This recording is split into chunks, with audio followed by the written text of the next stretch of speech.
بیاییم با هم برک ژامبون ترکیه‌ای درست کنیم.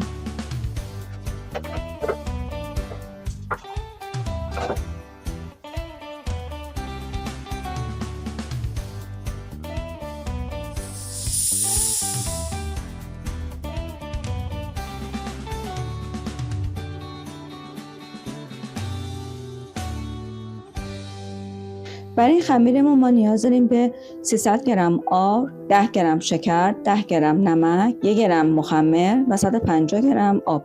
مواد خشکمون رو ترکیب میکنیم، مخمرمون رو میریزیم، بعد شکر اضافه میکنیم،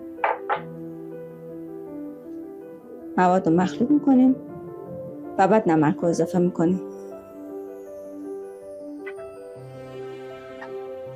آبمون رو اضافه کردیم. اگه نیاز به آب بیشتر داشت مجدد اضافه میکنیم، چون آبخوری آردا فرق میکنه.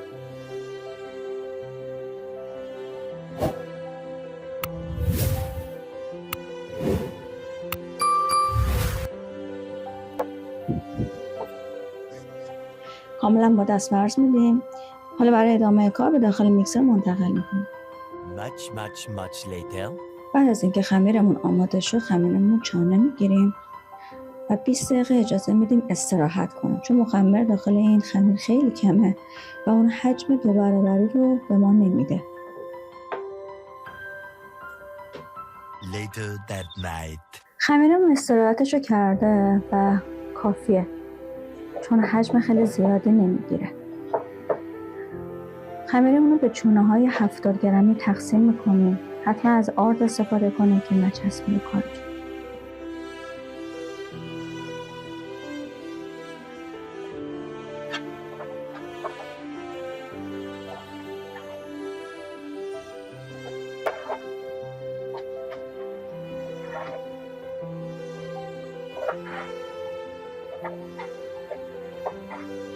خمیرمون رو چانه میگیریم و به ترتیب کنار همدیگه قرار میدیم.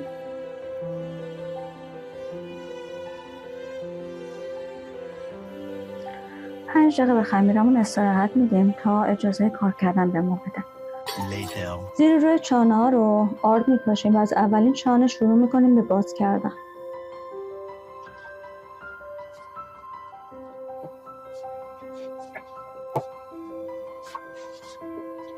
گاهی موقع چانه ها اجازه باز کردن نمیده، هی جمع میشه. اون لحظه یکم استراحت بدیم به خمیر و بعد دوباره انجام بدیم.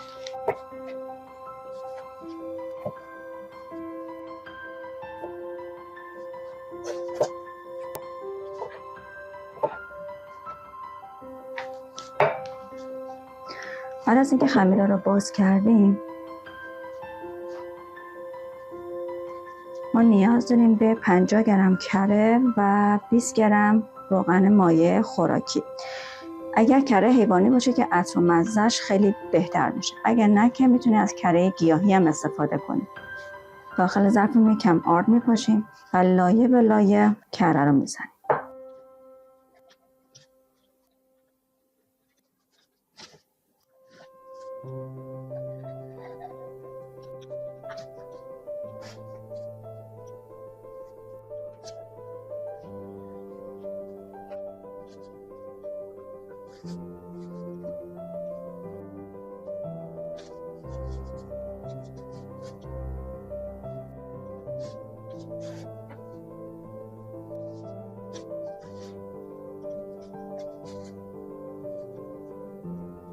لایه آخرم کره بمالید و نیم ساعت داخل یخچال استراحت بدید.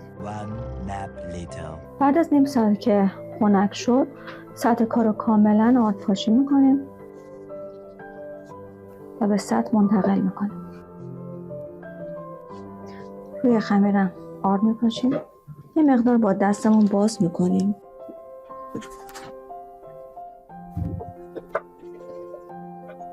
هر جا که احساس کردین نیاز به آرد داره حتما آردپاشی کنید، چون که نچسبه.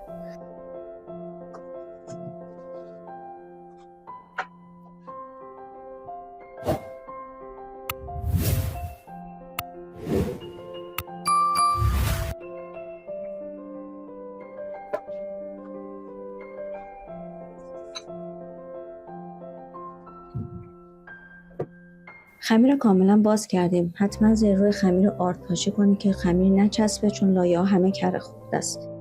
بعد از اینکه خمیر کامل باز کردیم، لایه رو به شکل مستطیل در میاریم. وقتی به شکل مستطیل در بردیم، کاملا نازک باشه و به 8 قسمت نسبتا مساوی تقسیم کنید. و از هر موادی که برای داخلش دوست دارید میتونید استفاده کنید. اینجا من از ژامبون استفاده کردم و پنیر. جو ژامبون لورکز هستش، همه چی داخلش داره، یعنی قارچ و پنیر و اونا داره، ولی پنیر اضافه تر هم بخواید مثل الان میشه روش ریخت. این ژامبون محصول خونگیه و خودمون درست میکنیم داخل خونه.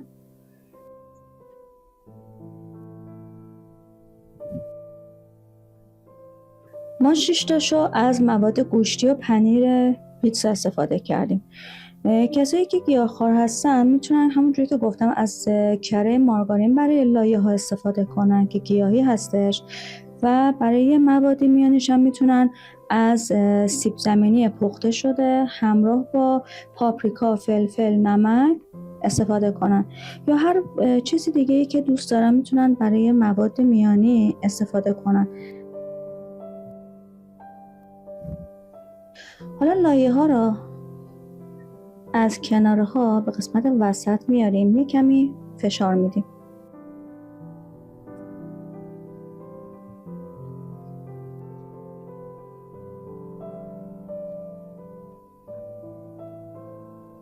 خب سطحشو فشار بدین که خمیر به هم بچسبه.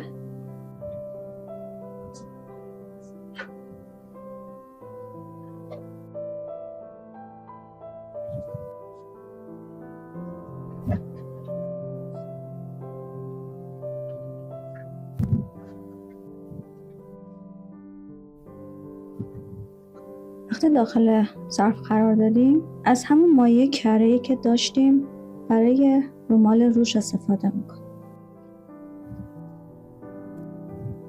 بعد از 10 دقیقه که خمیرمون یه ذره استراحت کرد، تو دمای 200 درجه گازی یا 180 درجه فر برقی به مدت 20 دقیقه قرار میدیم.